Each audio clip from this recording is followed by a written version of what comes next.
2008ರವರೆಗೂ ನೇಪಾಳನ ಪ್ರಪಂಚದ ಏಕೈಕ ಹಿಂದೂ ರಾಷ್ಟ್ರ ಅಂತ ಕರಿತಾ ಇದ್ರು. ಅದಾದ ನಂತರ ಎಡಪಕ್ಷಗಳ ಆಳ್ವಿಕೆಗೆ ಸಿಕ್ಕಿ ಪ್ರಜಾಪ್ರಭುತ್ವದ ಹೆಸರಿನಲ್ಲಿ ಏನೆಲ್ಲ ಅವಾಂತರಗಳಾಯ್ತು ನೇಪಾಳದಲ್ಲಿ. ಈಗ ಮತ್ತೆ ಹಿಂದೂ ರಾಷ್ಟ್ರ ಆಗ್ತಾ ಇದೆಯಾ ನೇಪಾಳ? ಇದು ನಿಜ. ನೇಪಾಳದಲ್ಲಿ ಈಗ ರಾಜಕೀಯ ಅನಿಶ್ಚಿತತೆ ಇದೆ. ಅದರ ನಡುವೆ ಕಠ್ಮಂಡುಗೆ ಬಂದಿಳಿದ ನೇಪಾಳದ ಪೂರ್ವ ರಾಜನನ್ನು ಸ್ವಾಗತ ಮಾಡೋದಕ್ಕೆ ಜನರ ದಂಡೇ ನೆರೆದಿತ್ತು. ಲಕ್ಷಾಂತರ ಜನ ಸೇರಿದ್ರು.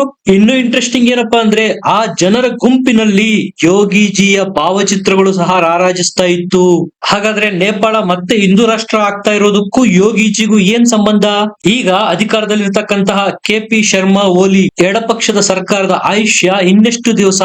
ಕಡೆಗೂ ಮೋದಿ ನೇಪಾಳನ ಹಿಂದೂ ರಾಷ್ಟ್ರ ಮಾಡಿಯೇ ತೀರ್ತಾರ? ಇಷ್ಟು ದಿವಸ ಚೀನಾದ ತಾಳಕ್ಕೆ ಕುಣಿತಾ ಇದ್ದಂತಹ ಎಡಪಕ್ಷದ ಆಳ್ವಿಕೆ ನೇಪಾಳ ಮತ್ತೆ ಹಿಂದೂ ರಾಷ್ಟ್ರ ಆಗುವ ಮೂಲಕ ಭಾರತದ ತೆಕ್ಕೆಗೆ ಮರಳುತ್ತಾ ಇದೆಯಾ?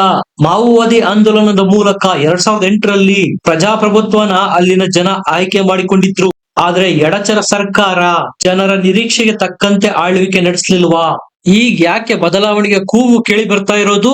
ಇದನ್ನ ನಾನ್ ಹೇಳ್ತಾ ಇಲ್ಲ, ಖುದ್ದು ನೇಪಾಳದ ಪೂರ್ವ ರಾಜನೇ ಕಠ್ಮಂಡುವಿನಲ್ಲಿ ನಿಂತು ಬದಲಾವಣೆಗೆ ಕಾಲ ಬಂದಿದೆ ಅಂತ ಹೇಳಿರೋದು. ಹಾಗಾದ್ರೆ ನೇಪಾಳ ಪುನಃ ಹಿಂದೂ ರಾಷ್ಟ್ರ ಆಗುತ್ತಾ? ಮತ್ತೆ ರಾಜಾಧಿಪತ್ಯ ಬರ್ತಾ ಇದೆಯಾ? ಇದರ ಬಗ್ಗೆ ಸಂಪೂರ್ಣ ವರದಿ ದಯಮಾಡಿ ಚಾನಲ್ ನ ಸಬ್ಸ್ಕ್ರೈಬ್ ಮಾಡಿ, ಲೈಕ್ ಮಾಡಿ. ಕಳೆದ ಕೆಲವು ದಿನ ಮತ್ತು ತಿಂಗಳುಗಳಿಂದ ನೇಪಾಳದಲ್ಲಿ ಆಗ್ತಾ ಇರುವ ರಾಜಕೀಯ ಅಸ್ಥಿರತೆ ಮತ್ತು ಘಟನೆಗಳನ್ನ ನೋಡಿದ್ರೆ ಯಾರಿಗಾದ್ರೂ ಅನ್ಸುತ್ತೆ ನೇಪಾಳ ಮತ್ತೆ ಹಿಂದೂ ರಾಷ್ಟ್ರ ಆಗ್ತಾ ಇದೆ. ನೇಪಾಳದಲ್ಲಿ 17 ವರ್ಷಗಳ ಹಿಂದೆ ರಾಜಪ್ರಭುತ್ವ ಕೊನೆಯಾಗಿತ್ತು. ಮಾವೋವಾದಿ ಆಂದೋಲನದ ಮೂಲಕ ಪ್ರಜಾಪ್ರಭುತ್ವದ ಹೆಸರಿನಲ್ಲಿ ಎಡಪಂಥೀಯರು ಆಳ್ವಿಕೆ ನಡೆಸ್ತಾ ಬಂದ್ರು. ಸ್ಟೇಬಲ್ ಆಗಿತ್ತಾ? ಸುಸ್ಥಿರ ಸರ್ಕಾರ ಕೊಡೋದಕ್ಕೆ ಸಾಧ್ಯ ಆಯ್ತಾ? ಈ ಪ್ರಶ್ನೆಗೆ ಉತ್ತರ ಇಲ್ಲ. ನೀವು ನಂಬುತ್ತಿರೋ ಬಿಡ್ತಿರೋ ಕಳೆದ 17 ವರ್ಷಗಳಲ್ಲಿ 13 ಸರ್ಕಾರಗಳು ಬಂದೋಗಿದಾವೆ. ಜನ ರೋಸತ್ತು ಹೋಗಿದ್ದಾರೆ ಈಗ ಅಲ್ಲಿಯ ರಾಜಕೀಯ ಅಸ್ಥಿರತೆಗೆ. ಹಾಗಾಗಿ ಬ್ಯಾಕ್ ಟು ಪೆವಿಲಿಯನ್ ಅನ್ನುವಂತೆ ನಮಗೆ ಮತ್ತೆ ರಾಜಪ್ರಭುತ್ವನೇ ಬೇಕು, ನಾವು ಮತ್ತೆ ಹಿಂದೂ ರಾಷ್ಟ್ರಕ್ಕೆ ಮರಳಬೇಕು ಅನ್ನೋ ಬೇಡಿಕೆಗಳು ಕೇಳಿ ಬರ್ತಾ ಇರೋದು. ರಸ್ತೆಗಿಳಿದು ಬ್ಯಾನರ್ಗಳು, ಬಂಟಿಂಗ್ಸ್ ಗಳನ್ನ ಹಿಡಿದು ನೇಪಾಳದ ಜನ ಅಲ್ಲಿಯ ಸರ್ಕಾರದ ವಿರುದ್ಧ ಪ್ರತಿಭಟನೆಗಳನ್ನು ಮಾಡ್ತಾ ಇದ್ದಾರೆ. 9 ಮಾರ್ಚ್ ಇದೇ ತಿಂಗಳು ನೇಪಾಳದ ಪೂರ್ವ ರಾಜ ಕಠ್ಮಂಡುಗೆ ಬಂದಿಳಿದ್ರು ಹೆಲಿಕಾಪ್ಟರ್ ನಲ್ಲಿ. ವಿಶೇಷ ಏನಪ್ಪಾ ಅಂದ್ರೆ ಅವರನ್ನ ಸ್ವಾಗತ ಮಾಡೋದಕ್ಕೆ ಲಕ್ಷಾಂತರ ಜನ ಸಮೂಹ ನೆರೆದಿತ್ತು. ನಮ್ಮ ರಾಜನಿಗೆ ನಮ್ಮ ನೇಪಾಳಕ್ಕೆ ಸ್ವಾಗತ ಅನ್ನೋ ಘೋಷಣೆಗಳು ಮುಳುಗಿತ್ತು. ಈಗ ಜನ ಸ್ಪಷ್ಟವಾಗಿ ಡಿಮ್ಯಾಂಡ್ ಇಡ್ತಾ ಇದ್ದಾರೆ, ನಮಗೆ ಪ್ರಜಾಪ್ರಭುತ್ವ ಬೇಕಿಲ್ಲ, ರಾಜಪ್ರಭುತ್ವನೇ ಬೇಕು ಅಂತ. ಮತ್ತೆ ಹಿಂದೂ ರಾಷ್ಟ್ರವನ್ನಾಗಿ ನೇಪಾಳನ ಘೋಷಣೆ ಮಾಡಬೇಕು ಅನ್ನೋ ಡಿಮ್ಯಾಂಡ್ಗಳು ಇಡ್ತಾ ಇದ್ದಾರೆ. ಅದಕ್ಕೆ ಸಕಾರಾತ್ಮಕವಾಗಿ ಪ್ರತಿಕ್ರಿಯೆ ಕೊಟ್ಟಿರ್ತಕ್ಕಂತಹ ನೇಪಾಳದ ಪೂರ್ವ ರಾಜ ಜ್ಞಾನೇಂದ್ರ ಶಾ ಬದಲಾವಣೆಗೆ ಈಗ ಟೈಮ್ ಬಂದಿದೆ ಅಂತ ಎಡಪಕ್ಷ ಸರ್ಕಾರಕ್ಕೆ ಎಚ್ಚರಿಕೆ ಕೊಡ್ತಾ ಇದ್ದಾರೆ. ಜಾತ್ಯತೀತದ ಹೆಸರಿನಲ್ಲಿ ಆಮೂಲಾಗ್ರ ಬದಲಾವಣೆ ಮಾಡ್ಬಿಡ್ತೇವೆ ಅಂತೇಳಿ ಮಾವೋವಾದಿ ಆಂದೋಲನದ ಮೂಲಕ ಅಧಿಕಾರ ಹಿಡಿದಿತ್ತು ಎಡಪಕ್ಷ. ಮಾಡಿದ್ದೇನು ಚೀನಾದ ಸಹವಾಸ, ಕೋತಿ ತಾನು ಕೆಡೋದಲ್ದೆ ವನನೆಲ್ಲ ಕೆಡಿಸಿತ್ತು ಅನ್ನುವಂತೆ ನೇಪಾಳದಲ್ಲಿ ಈಗ ರಾಜಕೀಯ ಅಸ್ಥಿರತೆ ತಂದಿದ್ದಾರೆ ನೋಡಿ ಎಡಪಕ್ಷಗಳು. ಸ್ವತಂತ್ರಕ್ಕೂ ಮುಂಚೆ ನೇಪಾಳ ಭಾರತದೊಂದಿಗೆ ವಿಲೀನವಾಗುವ ಪ್ರಸ್ತಾಪ ಇಟ್ಟಿತ್ತು. ಆದ್ರೆ ಇದಕ್ಕೆ ನೆಹರೂಗೆ ಒಪ್ಪಿಗೆ ಇರಲಿಲ್ಲ. ಯಾಕಂದ್ರೆ ನೆಹರೂರವರು ಜಾತ್ಯತೀತದ ಮುಖವಾಡ ಹೊತ್ತಿದ್ರು. ಅವರದ್ದು ಎಂತ ಜಾತ್ಯತೀತವಾದ ಅನ್ನೋದು ನಿಮ್ಗೆಲ್ಲ ಗೊತ್ತೇ ಇದೆ ಬಿಡಿ, ಅದನ್ನ ಸಪರೇಟ್ ಆಗಿ ಹೇಳೋದ್ ಬೇಕಿಲ್ಲ. ಹಾಗಿದ್ದ ಮೇಲೆ ಹಿಂದೂ ರಾಷ್ಟ್ರ ಆಗಿದ್ದ ನೇಪಾಳನ ಭಾರತದೊಂದಿಗೆ ವಿಲೀನ ಮಾಡೋದಕ್ಕೆ ಹೆಂಗೆ ಒಪ್ಪುತ್ತಾರೆ? ಈಗ ನಿಮ್ಗೆ ಇನ್ನೊಂದು ಕ್ವಶನ್ ಬರ್ಬೋದು, ನೇಪಾಳದಲ್ಲಿ ಈಗ ಹಿಂದೂ ರಾಷ್ಟ್ರದ ಪರ ಏನೆಲ್ಲ ಪ್ರತಿಭಟನೆಗಳಾಗ್ತಾ ಇದಾವೆ, ಅದರಲ್ಲಿ ಯೋಗಿಜಿಯ ಭಾವಚಿತ್ರಗಳು ಎಲ್ಲೆಡೆ ಕಾಣ ಸಿಗ್ತಾ ಇದಾವೆ. ಯೋಗಿಜಿಗೂ ನೇಪಾಳ ಹಿಂದೂ ರಾಷ್ಟ್ರ ಆಗೋದಕ್ಕೂ ಎಲ್ಲಿಂದ ಎಲ್ಲಿಗೆ ಸಂಬಂಧ ಅಂತ ನೀವು ಕೇಳ್ಬೋದು. ನೇಪಾಳದಲ್ಲಿ ನಾಥ ಸಂಪ್ರದಾಯ ಇದೆ. ಯೋಗಿ ಆದಿತ್ಯನಾಥ್ ಅವರು ಸಹ ಗೋರಖ್ಪುರ ಮಠದ ಪೀಠಾಧ್ಯಕ್ಷರು, ಅದು ಸಹ ನಾಥ ಸಂಪ್ರದಾಯಕ್ಕೆ ಬರುತ್ತೆ. ಅಂದ್ರೆ ನೇಪಾಳದ ರಾಜ ಪರಂಪರೆಗೂ ಮತ್ತು ಯೋಗಿಜಿಯವರ ನಾಥ ಪರಂಪರೆಗೂ ಈ ಹಿಂದಿನಿಂದಲೂ ಅವಿನಾಭಾವ ಸಂಬಂಧ ಇದೆ. ಈಗ ನೇಪಾಳಕ್ಕೆ ರಾಜರು ವಾಪಸ್ಸಾಗಿ ರಾಜಪ್ರಭುತ್ವಕ್ಕೆ ಬೇಡಿಕೆ ಇಡ್ತಾ ಇರೋದ್ರ ಬಗ್ಗೆ ಹಾಲಿ ಪ್ರಧಾನಿ KP ಶರ್ಮಾ ಓಲಿ ಏನ್ ಹೇಳ್ತಾರೆ? ರಾಜರು ಈಗ ಬಂದಿರೋದು ಅರಾಜಕತೆ ಸೃಷ್ಟಿ ಮಾಡೋದಕ್ಕೆ ಅಂತ. ಮಾವೋವಾದಿ ಆಂದೋಲನ ಮಾಡಿ ಆಗ ನೇಪಾಳದಲ್ಲಿದ್ದಂತಹ ರಾಜಪ್ರಭುತ್ವನ ಕೊನೆಗಾಣಿಸುವಲ್ಲಿ ಕಮ್ಯುನಿಸ್ಟರ ಕೈವಾಡ ಇದೆ. ಅಷ್ಟೇ ಅಲ್ಲದೆ ಅದರ ಹಿಂದೆ ಸೋನಿಯಾ ಗಾಂಧಿ ಮತ್ತು ರಾಜೀವ್ ಗಾಂಧಿ ಅವರ ಕೈವಾಡ ಸಹ ಇದೆ. ಆ ಸಮಯದಲ್ಲಿ ಏನು ಮನಮೋಹನ್ ಸಿಂಗ್ ಮತ್ತು ಸೋನಿಯಾ ಗಾಂಧಿ ಅವರ ಸರ್ಕಾರ ಇತ್ತು, ಅದರ ಪಾತ್ರ ಸಹ ಸಾಕಷ್ಟಿದೆ. ರಾಜಪ್ರಭುತ್ವ ಇದ್ದ ನೇಪಾಳ, ಹಿಂದೂ ರಾಷ್ಟ್ರ ಆಗಿದ್ದ ನೇಪಾಳ, ನಾವು ಡೆಮೋಕ್ರಸಿ ತಂದು ಬಿಡ್ತೇವೆ, ಜಾತ್ಯತೀತ ರಾಷ್ಟ್ರ ಆಗಬೇಕು ಅನ್ನುವ ಎಲ್ಲ ಸರ್ಕಸ್ನ ಹಿಂದೆ ಈ ಎಲ್ಲರ ಕೈವಾಡ ಇದೆ ನೋಡಿ.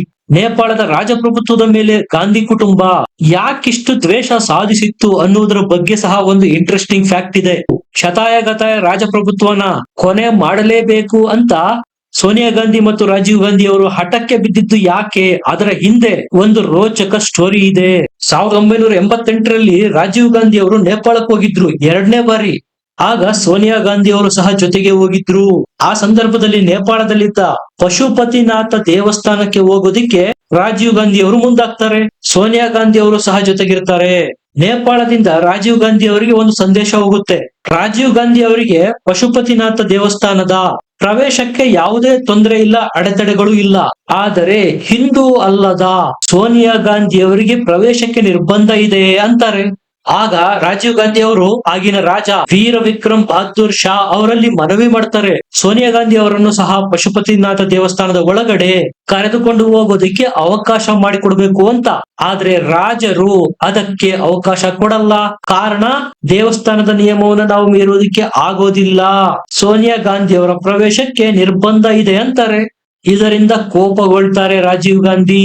ಅದಕ್ಕೆ ಸೇಡನ್ನು ತೀರಿಸಿಕೊಳ್ಳೋದಕ್ಕೆ ರಾಜಪ್ರಭುತ್ವನ ನೇಪಾಳದಲ್ಲಿ ಕೊನೆಗಾಣಿಸಿ ಪ್ರಜಾಪ್ರಭುತ್ವದ ಹೆಸರಿನಲ್ಲಿ ಎಡಪಕ್ಷ ಸರ್ಕಾರನ ಪ್ರತಿಷ್ಠಾಪನೆ ಮಾಡೋದ್ರಲ್ಲಿ ಕಾಂಗ್ರೆಸ್ನ ಕೈವಾಡ ಸಹ ಇತ್ತು. ರಾಜೀವ್ ಗಾಂಧಿ ಅವ್ರಿಗೇನು ನನ್ನ ಪತ್ನಿಗೆ ಅವಮಾನ ಮಾಡಿದ್ರಲ್ಲ ಅಂತ, ಸೋನಿಯಾ ಗಾಂಧಿ ಅವರಿಗೆ ನನಗೆ ಅವಮಾನ ಮಾಡಿದ್ರಲ್ಲ ಅಂತ, ಇದನ್ನ ಸ್ವಪ್ರತಿಷ್ಠೆ, ಈಗೋ ಆಗಿ ತೆಗೆದುಕೊಂಡು ಸೇಡು ತೀರಿಸಿಕೊಂಡಿದ್ರು ರಾಜೀವ್ ಗಾಂಧಿ ಮತ್ತು ಸೋನಿಯಾ ಗಾಂಧಿ ಅವರು.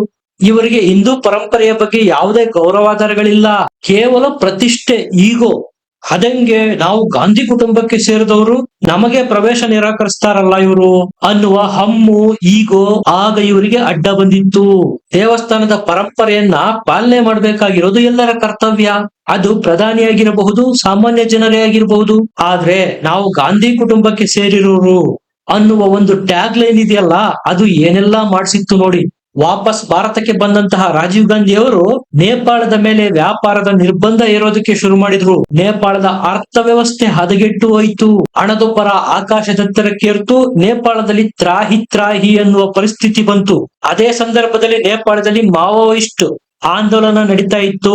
ಭಾರತದ ಗುಪ್ತಚರ ಇಲಾಖೆ ರಾ ಮತ್ತು ಭಾರತದ ರಾಜಕಾರಣಿಗಳು ಸಹ ಅದಕ್ಕೆ ಬೆಂಬಲ ಕೊಡುವ ಮೂಲಕ ರಾಜಪ್ರಭುತ್ವ ಕೊನೆಗಾಣಿಸುವಲ್ಲಿ ಕೊಡುಗೆ ಕೊಟ್ಟಿದ್ರು ನೋಡಿ. ಕಾಂಗ್ರೆಸ್ಸಿಗರು ಸೇರಿದಂತೆ ಭಾರತದ ರಾಜಕಾರಣಿಗಳು ಇದಕ್ಕೆ ಕೈ ಜೋಡಿಸಿದ್ರಿಂದ ಆಗ ನೇಪಾಳದ ರಾಜಪ್ರಭುತ್ವ ಕೊನೆಗೊಂಡಿತ್ತು. ರಾಜರ ಪದಚ್ಯುತಿಯಾಗಿತ್ತು. ಎಡಪಕ್ಷಗಳ ಆಡಳಿತ ಬಂತು. ಎಡಪಕ್ಷಗಳು ಅಂದ್ರೆ ನಿಮ್ಗೆ ಗೊತ್ತೇ ಇದೆ, ಚೈನಾದ ಪರ ಬ್ಯಾಟಿಂಗ್ ಮಾಡೋರು. 2008ರಿಂದ ಇಲ್ಲಿಯವರೆಗೂ ನೇಪಾಳ ಚೈನಾದ ಪರ ಜಾಸ್ತಿ ವಾಲಿದ್ದು. ಈಗ ಮತ್ತೆ ಭಾರತದ ಪರ ಒಲವಿರುವ ರಾಜಪ್ರಭುತ್ವವನ್ನು ಪುನರ್ ಪ್ರತಿಷ್ಠಾಪನೆ ಮಾಡುವ ಸಂದರ್ಭ ಬಂದಿದೆ. ಮೋದಿ ಅವರು ಸಹ ಈ ಅವಕಾಶನ ಖಂಡಿತ ಬಿಟ್ಟು ಕೊಡೋದಿಲ್ಲ. ನಿಮಗೇನನ್ಸುತ್ತೆ? ಮೋದಿ ಮತ್ತು ಯೋಗಿಯ ಬೆಂಬಲದೊಂದಿಗೆ ನೇಪಾಳದಲ್ಲಿ ಮತ್ತೆ ರಾಜಪ್ರಭುತ್ವ ಬರುತ್ತಾ, ಮತ್ತೆ ಹಿಂದೂ ರಾಷ್ಟ್ರ ಅಂತ ಘೋಷಣೆ ಮಾಡಬೇಕು ಅನ್ನುವ ಅಲ್ಲಿಯ ಸ್ಥಳೀಯರ ಬೇಡಿಕೆ ಏನಿದೆ ಅದು ಈಡೇರುತ್ತಾ? ನಿಮಗೇನನ್ಸುತ್ತೆ? ಕಮೆಂಟ್ ಮಾಡಿ, ಲೈಕ್ ಮಾಡಿ, ಚಾನಲ್ ನ ಸಬ್ಸ್ಕ್ರೈಬ್ ಮಾಡಿ. ಮತ್ತೆ ಸಿಗೋಣ. ನಮಸ್ಕಾರ.